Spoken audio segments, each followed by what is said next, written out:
Thank you. Okay, so let's talk about testing. I want to start by asking you all a question. Who really, really loves testing? Okay, a few people. Most of us don't. Don't worry, that's the usual kind of response I get. So, testing, it's not something that many people go into work raring to do. You know, great, I can write some test cases today. Rather, it's something that we do because we have to. So why is that? Well, why is testing hard? Imagine that you've got some code to write tests for. Maybe it's got n features. You're going to write 3 or 4 tests per feature, right? That sounds reasonable. And that's okay. That's a linear amount of work. No problem. But wait a minute. We all know you won't find all your bugs that way, because some bugs only appear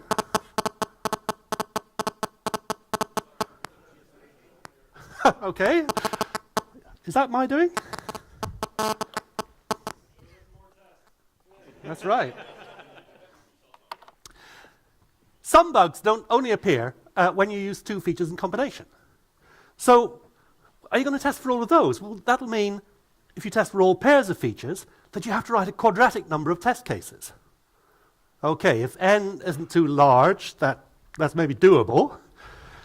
But even then you won't find all your bugs, because some depend on a combination of 3 features. So you're going to test all possible triples? Well, that's a cubic amount of work. And this is starting to sound really, really bad.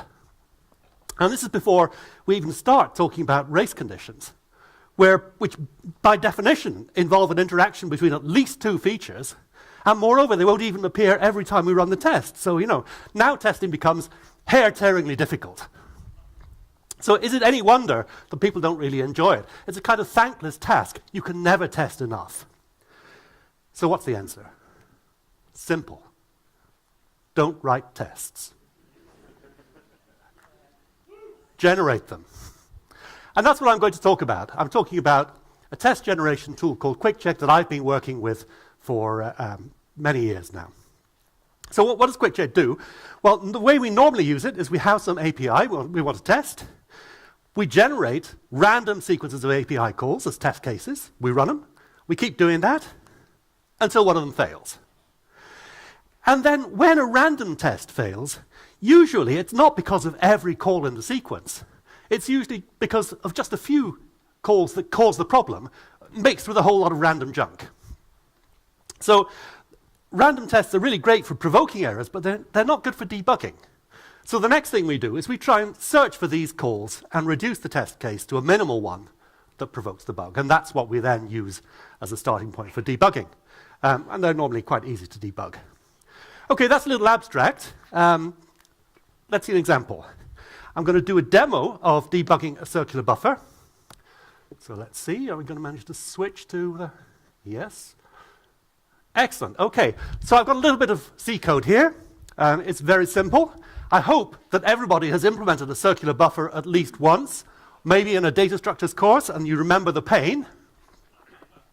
So here it is. I've got a struct to represent it. There's a pointer to a data area where I'm going to put the elements. There'll be integers. Input pointer, that's where I'm going to put the next element in. Output is where I take it out. This is the size of the buffer. Here's the code for creating one buffer of size n. We allocate memory, initialize it, return a pointer. And now here's how I put something into the buffer. I'm going to write n to the data area at the input pointer, and then increment the input pointer modulo the size. Very simple. How do I take something out? Well, it's the same. I read from the data area at the output pointer, and then I increment the output pointer modulo the size. What could be simpler? And there's one more operation. This one returns the number of elements in the buffer. It just takes the difference between those pointers modulo the size. So it's very simple. It's obviously correct. Nothing up my sleeve. What could go wrong? Let's test it.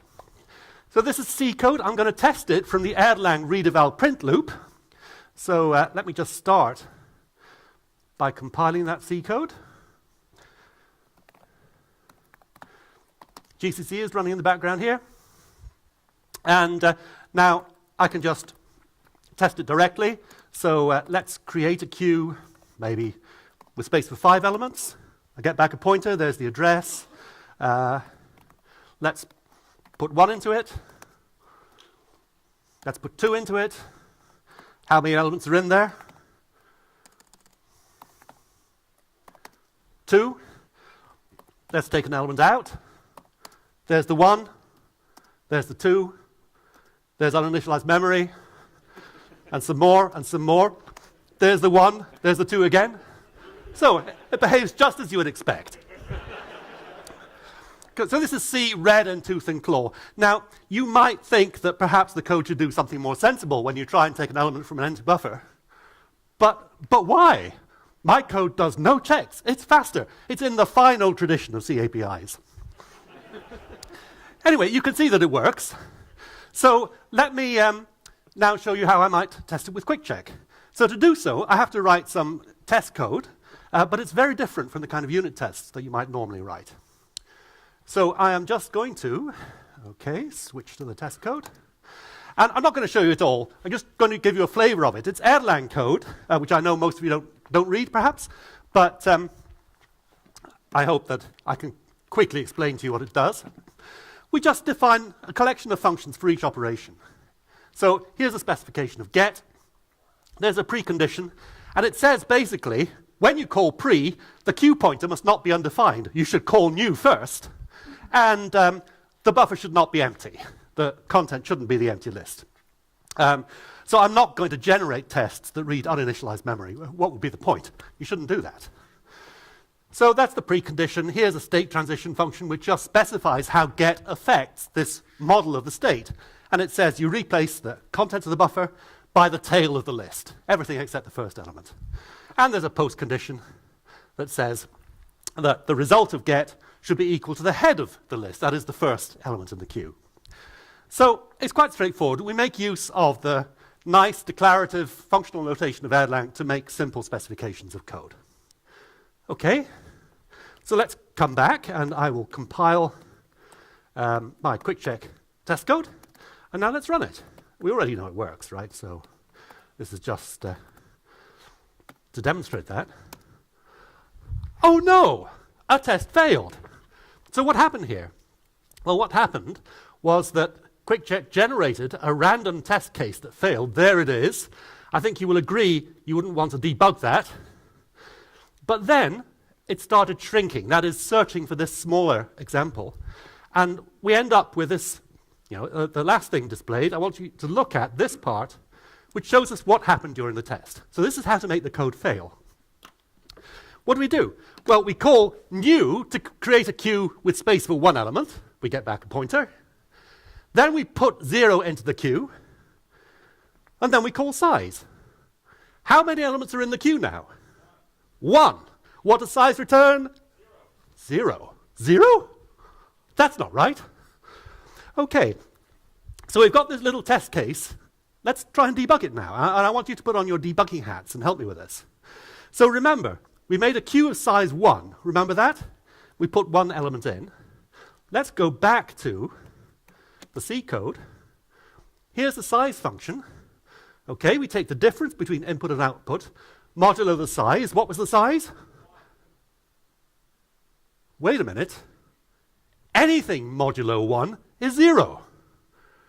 So if I make a queue of size 1, this function can only return 0. Well, that's not good. Worse than that, when I put something in, I incremented the input pointer from 0 modulo 1. So I incremented it, but it immediately wrapped round again. So that's the problem. The queue still looks empty. And even if I had a larger queue with space for n elements, as soon as I filled it up, the input pointer will wrap around. A full queue looks just like an empty one. So that's the problem. My representation can't distinguish full from empty. So I've got to fix that somehow. And there's a variety of ways I might do it. I might try to, put in a Boolean or something to distinguish full from empty, but then I'd have special cases. That would be horrible. So let me show you a really neat hack. When I'm asked to create a queue of size n, remember the problem only appears when the queue is full. You ask for a queue of size n.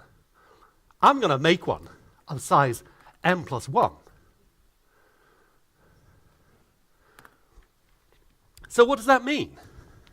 That means that anybody who sees this bug must have put n plus 1 elements into a queue of size n. And what does that mean?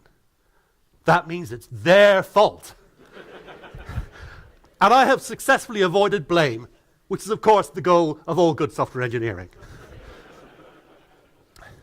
So, let me switch back here, recompile the C code. And now I'll just rerun that last test to make sure that it passes, which I can do by calling check instead of QuickCheck. Yeah, it passes. Great.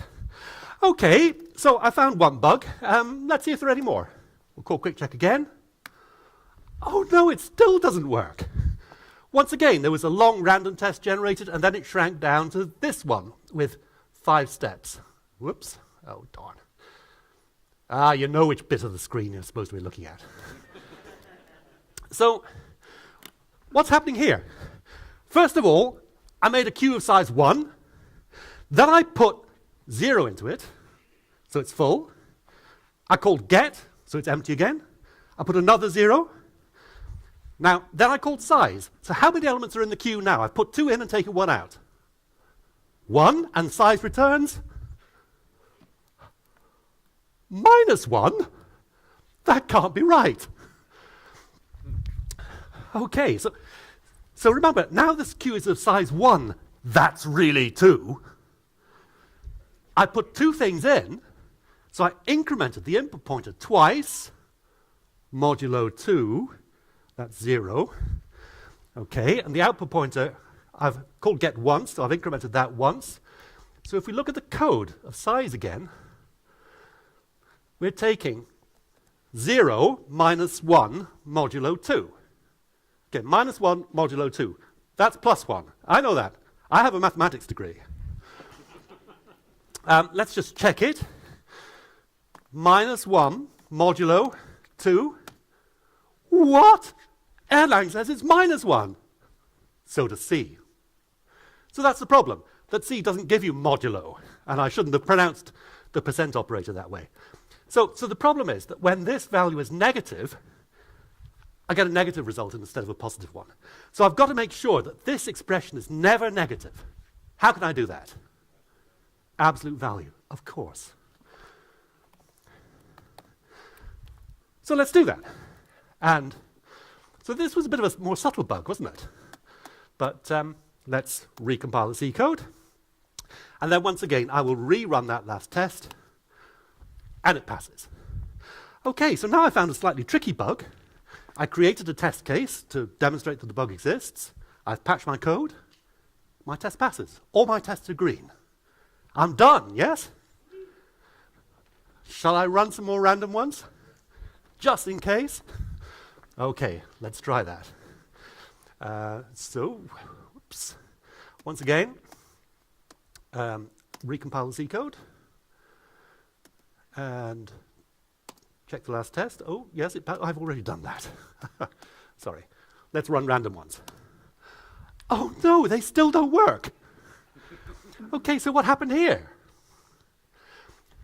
I made a queue of size 2. That's progress. Queues of size 1 work now. I put 3 things into it. I took 1 thing out. So how many things should be in the queue? 2. What does size return? 1. How come? Well, because here, this is now, I put 3 things in, so input wraps around. It's modulo 3 now. So this is -1. What's -1 modulo 3? It's 2. But if I take the absolute value, I get 1 instead. So that was the wrong fix. Thank you for suggesting it. What I can do instead is I can add on queue size, and that'll make sure it's positive without changing the value modulo size. And if I now recompile my C code and rerun that last test, it passes. And just to make sure, let's run random tests. 100, 200, 300, 400, 500. Okay, I'm happy. It works. So there we are. There's a demo of QuickCheck in practice, in use. And what can we learn from this?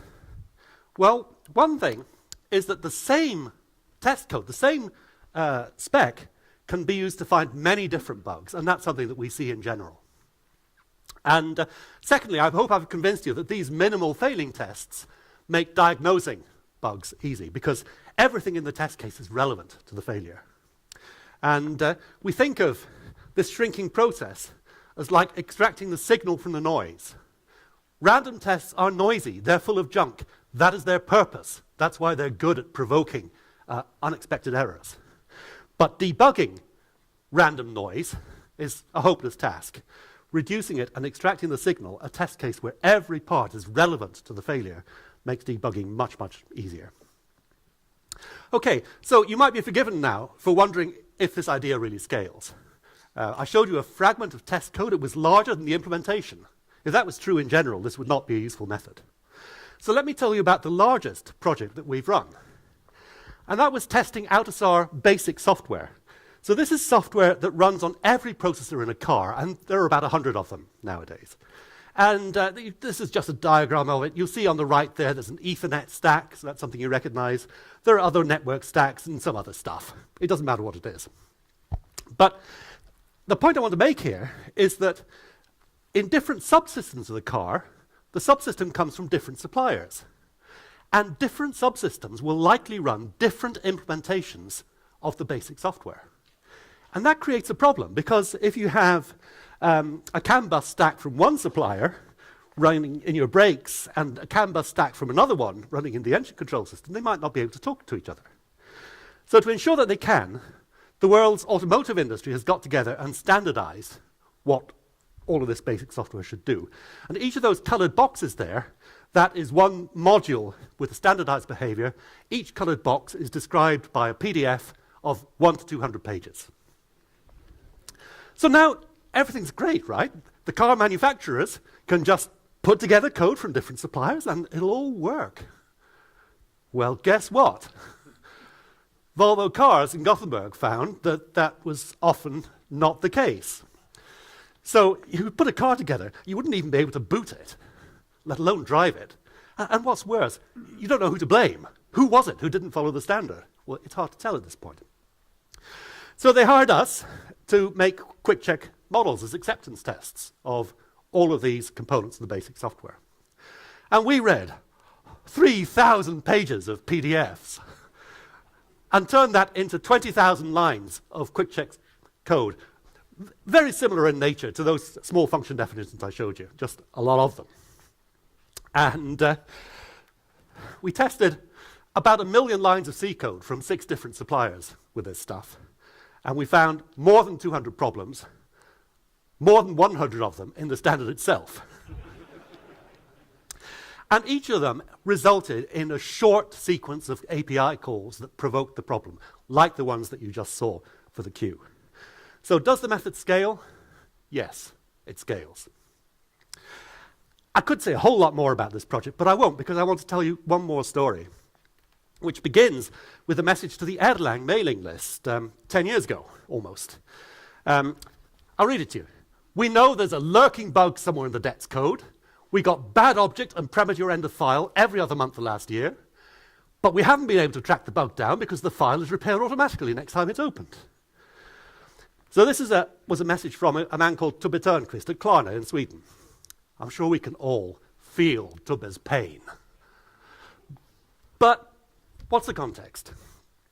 So Klarna were a Swedish startup at that time who built software for providing invoicing services to web shops. When I heard this, I thought, what's wrong with credit cards? But no, it was a great idea. They have expanded like wildfire. They're Europe's market leaders now. And they built their application using Erlang. And along with Erlang comes a database called Manesia that they use to store their data. And Manesia provides distribution and replication and transactions, lots of good stuff. But it needs a back end to actually store the data. And the back end for the disk was called DETS. That was the component Tubbe was talking about. All it gives you is storage of tuples in files. So it's quite simple, but once a month, it wasn't working. And I thought, oh, an error that happens once a month, doesn't that sound like a race condition? And I thought it would be interesting to see, can we track this down with QuickCheck? So I'm going to tell you how we did that. First of all, I have to go from the sublime to the ridiculous. A much simpler example, one of these. We have quite a lot of these in Sweden. Actually, they're being replaced by electronic things nowadays. But can everybody tell what it is? It's a ticket dispenser. You find them in bakeries or delicatessen counters. So let's suppose that I wanted to model one of these in Erlang, say. So I'd have to provide an operation to take a ticket. And every now and then the roll of tickets runs out, and somebody comes along and replaces it. Let's call that reset. So suppose that I build a model of the ticket dispenser like this. And now suppose I want to test it. Well, I could write a unit test, for example, like this. Here's one in Erlang. So I'm just performing a sequence of calls, and I'm taking the results of the calls, and I'm comparing them to the expected values. And I'm using here Erlang's pattern matching. So if that first call of take ticket, for example, does not return 1, then there'll be an exception and the test fails. Or maybe I should just say, OK here is a constant in Erlang. It's not a variable. So that's checking that reset returns OK. OK, so this is the way that we all know how to write test cases, right? You make calls, you compare against expected results. It's the standard technique. But I'm not satisfied with this kind of test for this system. Why? Because the whole point of a ticket dispenser is to regulate the flow of a lot of concurrent customers to one bakery counter. So if I only run sequential tests like this, then I'm failing to test a very important part of its behavior. What I want to do is to run parallel tests like this one. So this is supposed to represent, first of all, resetting the counter, and then 2 customers come along, one of them takes 2 tickets for some reason, and the other one takes 1. So what are the expected results here? Well, the customer on the left might get tickets 1 and 2, and the customer on the right ticket 3. That's OK. But it's also OK if the customer on the right gets ticket 2. So here, the second customer kind of leaps in and takes a ticket in between the 2 tickets that the first customer takes. It's not wrong behavior of the ticket dispenser. It may be rude, but it's not wrong. But what we better not see is that both customers get ticket number 1. That would be wrong. So in fact, there's 3 possible correct outcomes for this test case. So now, if you're going to write a test by comparing against expected values, how are you going to do it? Well, you could collect all the results and then compare against the 3 possibilities. You could do that in this case. But that idea just does not scale. I really want to run more complex tests, like this one with 2 customers and a service guy. How many correct outcomes are there of this test? Well, you don't have to work it out. I've done it for you. There's 30 possible correct outcomes. Now, nobody in their right minds would try to enumerate all 30 possibilities and then check that one of those happened. And if somebody did try to do that, they'd get at least 1 case wrong. So you just cannot write test cases like this in the usual way. But you can write QuickCheck tests where you use a property to decide whether or not the test passed. So how can we tell whether one of these tests has passed? Well, here's the first test drawn on its side now. So a reset and then 2 parallel processes. I would claim that this test has passed. Why do I claim that? Because there is an order in which I could have run these calls that would be consistent with the sequential behavior. So that means in that parallel test, the processes behaved as though they were being called in a particular sequence. And if I have a QuickCheck model, like the one I briefly showed you for this case, which is easy to construct, then I can use that to decide whether the sequential behavior is OK, and I can just search to see, can I find an explanation of the behavior that I saw? So if I had more time, I would now run these tests in front of you. But what you would see is that in less than a second, QuickCheck would find a failing case. Here it is. It's the minimal failing case. All you have to do is call take ticket in two separate processes, and they can both return 1. And no possible interleaving of those calls can explain that. The second call should return 2. And if I ran this repeatedly, you would see that it's very, very consistent.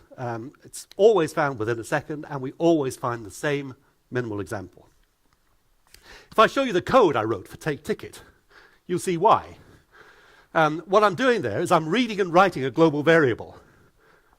Wait a minute, I'm incrementing a counter. It's supposed to be atomic, but I'm just using a read and a write. Of course it doesn't work. It's a critical section. Where is the synchronization code? Well, there isn't any. So my point here is not, look, here's a really subtle race condition and we can find it. My point is, here's a completely blatant race condition, but we can find it fast and reliably. So how does this all work when we go back to the Sublime, the tuple store? Let me tell you a bit more about it. What it does is stores a collection of tuples in files. Erlang tuples look like this with curly brackets. They're a key and a value. And the API will not surprise you. There's, for example, a call to insert a list of tuples into the table, to delete all the tuples with a given key. Insert new is like insert, except that if any of the keys is already there, then it's a no-op. And all of these operations are supposed to be atomic. So the first thing I did was I built a model of the behavior of the code, and it was less than 100 lines of QuickCheck code. And that's not bad at all, because the implementation is more than 6,000, spread across 4 modules. It's keeping hash tables on disk, and it's supporting 2 different representations. So of course it's complicated. But its essential behavior is very simple. And then I ran tens of thousands of tests to make sure that my model corresponded to the sequential behavior of the code. Then I ran some parallel tests. And here's the first one that failed. This is actually a type error that only appears when you run concurrently. Here's the second one. This one involves a timeout and a bug report from the code. Here's the third one. I'll go through this one in a little bit more detail. I've skipped those ones for time reasons. So what does this one do? Well, first of all, we open the file. That sounds reasonable. And then we do 2 things in parallel.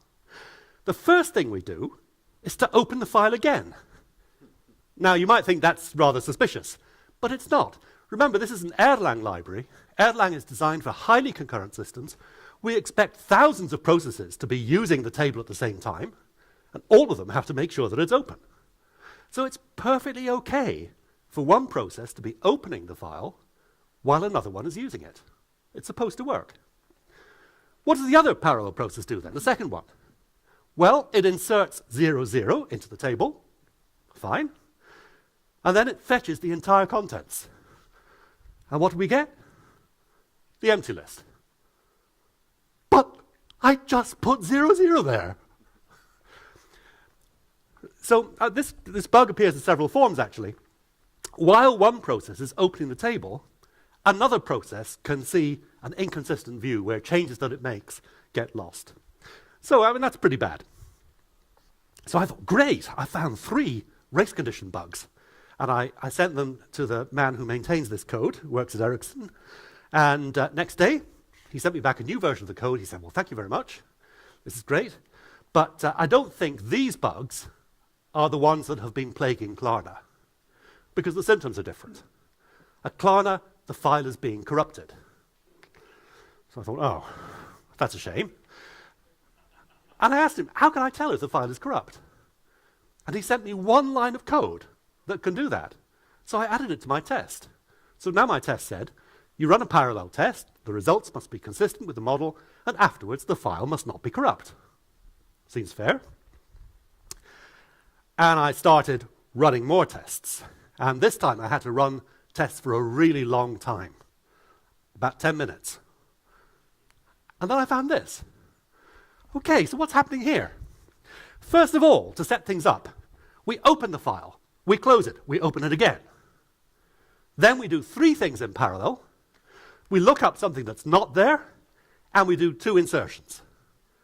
And all the results that we see there, those are consistent with the specification, but when I checked for corruption, I got premature end of file. Now, I want to emphasize, this is the smallest test case that can provoke this bug. I looked at it and I thought, come on, open, close, open, you've got to be kidding. So I manually simplified the test. I took out the close and the second open, and I ran it tens of thousands of times. It passed every single time. Today I know why. When we start the test case, the file does not exist. That first open creates it. Then we close it. We open it again. The second open is opening an existing file. It's very slightly different. We get into a very slightly different internal state, and that difference is critical to the race condition that we later find. So now we found this by generating tests and shrinking them.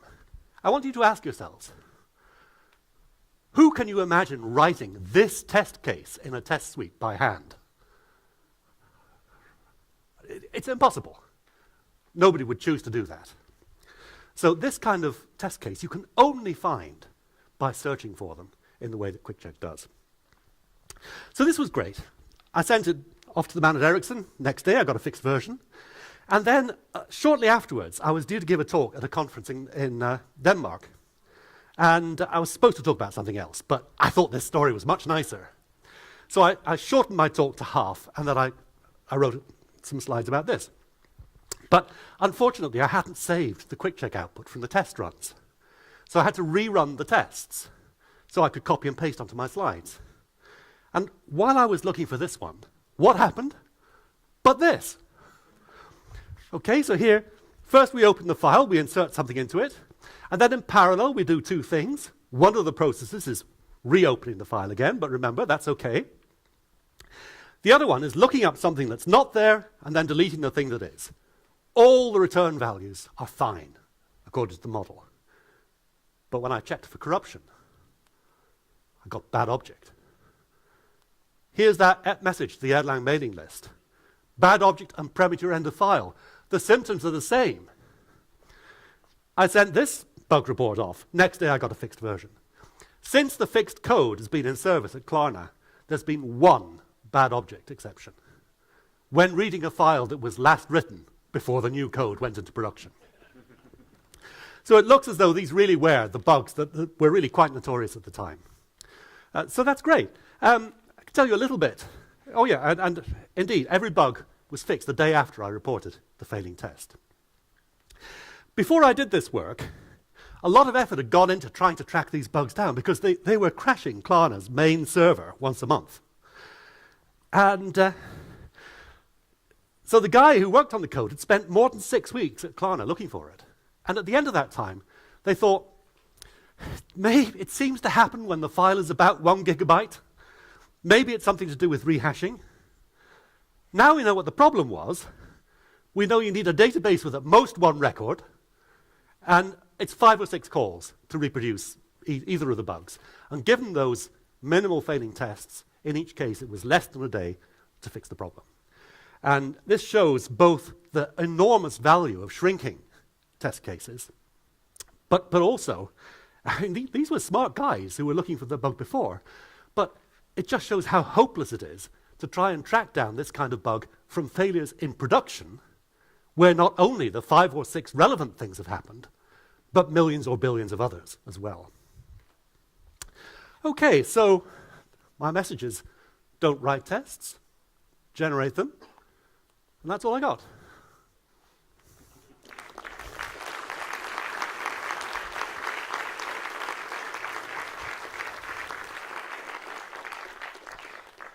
So we have about 5 minutes. I'm very happy to take questions. Yeah. Yes, indeed. They are among our customers now. Yeah, we got a lot of publicity for finding those bugs. They really were notorious at the time. And in fact, by the time I found them, they were happening not once a month, but once a week. And they, as I say, they took down the main server every time this problem happened. So it wasn't good. How much time did you invest in that? So I was doing this actually mostly out of interest, and so I wasn't working over any extended period. Maybe I spent a day in total working on it. Most of the time there being spent building the sequential model of the debt's behavior. It turns out, although it's a simple API, there are some subtleties to how it behaves, and it took me a little while to understand those. Yeah. So your test then identified the problem in the testing scenario. Did they have to go into their code and find a place where they were opening the file, closing it, and reopening it in quick check order of events there? Is that how the solution was?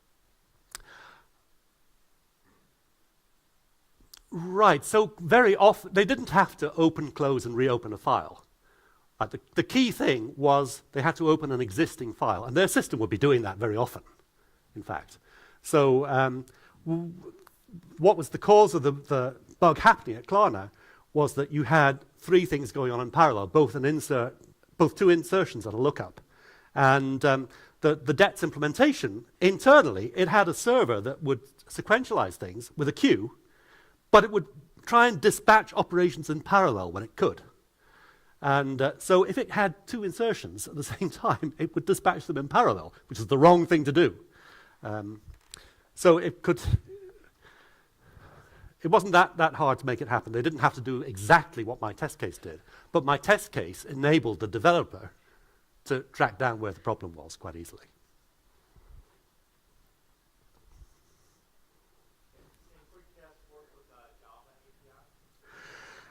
Yeah, so the tool that I've shown you here, this is our company's product, and we've built code to make it work very easily with C, and we've also used it with Java, but it's not quite as easy, just because we haven't built the infrastructure for that. So we have tested some Java code, but it's a little bit harder work than what you've seen. Then again, I should say that when I started off developing this stuff, QuickCheck was originally a research project. I'm a professor as well as working in the company. And so that research project was in Haskell. You can play with that, and there are many other tools that have been inspired by the basic idea. So what I'm saying here is look into test case generation. It works extremely well. And if you like, we think our tool is the best, of course, but okay, other questions? How many times do you think a single developer should actually run these tests before finding this work? Because we just showed that you repeatedly ran these tests over and over and you do one particular bug, right? So, I mean, for a developer, in general, the mindset is you actually write some test and work in the future and basically expecting it to work in a continuous integration environment. And the way it is right now, what you suggest is you have the developer has to basically invest time in running over and over again to basically find that test, right? Okay, so the question is, how often must one run the test case generator to find the bugs? So of course we use QuickCheck in continuous integration systems as well. What happens then is, generally speaking, you don't want to generate just one test and run it. The whole point is that you can generate many tests and run them. But if you use it in, for example, overnight testing, then every night you will run different tests. And that's a good thing, because it means if there are bugs that will only appear, once in a million tests, well, if you run 10,000 tests a night, then after 100 days or so, you expect to find them. So you have to think about things a little differently, because testing is not necessarily repeatable when bugs are hard to find. But on the other hand, how much value is there in repeating the same test on the same code? Right? Here, you repeat different tests, and that gives you a chance of finding bugs that have been lying latent for a long, long time. How easy is it to separate the bug in your actual testing spec versus the bug in the code you're testing? Oh, that's a very good question. So when we report a bug or a test failure, what it means is there is an inconsistency between the spec and the code. it doesn't say the code is wrong. And quite often we start off, we come in and we start developing QuickCheck tests after the code has already been written by a customer and has already been tested. So that means the spec is the new code. Of course, that's where the first bugs are. But what we find is that fairly quickly, we're able to fix the misconceptions in the spec. And once you've done that, then you start finding real bugs in the code. And they can be very surprising real bugs, very interesting ones. Is there any way to tell the difference? How do you start to figure out once you reach the pivot point and you're actually finding bugs in the code versus bugs in the spec? Or is it just looking at code? So there's no way a priori of knowing, how is the code intended to behave? The way it does, or the way my spec says it should. Right? So you have to, in each case, make a decision about that. In the case of the AutoSAR code, we would have to go to Volvo Cars sometimes. I mean, first we go to the developers and say, are you sure you mean to do this? And sometimes they would say, oh yes, this is the right thing to do. You misunderstood the standard. Other times we'd have to go to Volvo Cars and we'd say, supplier A does this, supplier B does that, which one's right? And if we were lucky, Volvo would say, A is right, B is wrong. And then we knew what the spec should be. Sometimes they said, we don't mind. That was awful. But yeah, coming up with the spec is the hardest part of using this kind of approach. But you usually know when you reach the point where you start finding real bugs. I mean, to begin with, you're just finding stupid mistakes in your spec. Then they get less and less stupid. Then you get to a point where, maybe you're making the spec from documentation and you go to the developers and you say, this isn't what the documentation says. And they'll say, oh yes, we must document that. But then after a while, the bugs that you find start becoming more and more serious and more real bugs. And eventually what tends to happen is the developers say, can you please stop testing for a while so we can fix the bugs you've already found? We've run 2 minutes over now. So I'm here to answer questions in the break, but I guess we should stop and everybody should have a chance to have a rest.